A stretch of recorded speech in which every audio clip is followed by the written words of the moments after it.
Beğenmiyorum ama Yaşar bir tanımaya.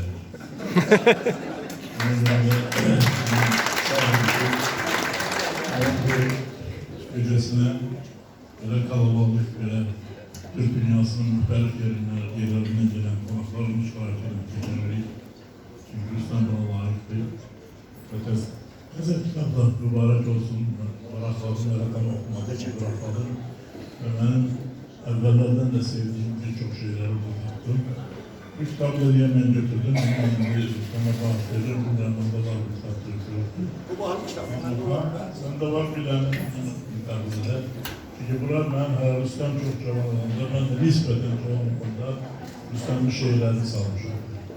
Birincisi demek ben çok sevdiğim o adeta şey değiller, para kadın değiller ama ben daha çok ben sevdiğim şeyden Tuzla çok mahsulen biraz.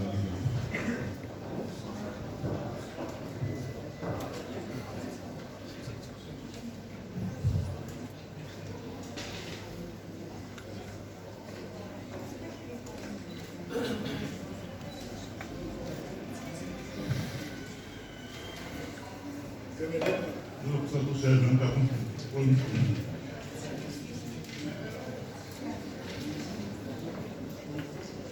Bak bu şaman duası şeydi. Bir günümle belediye ötüşüp geçip gitti. Bu yaşında neylerim, ey Tanrım, ömür yarı, beni rahat bırakma.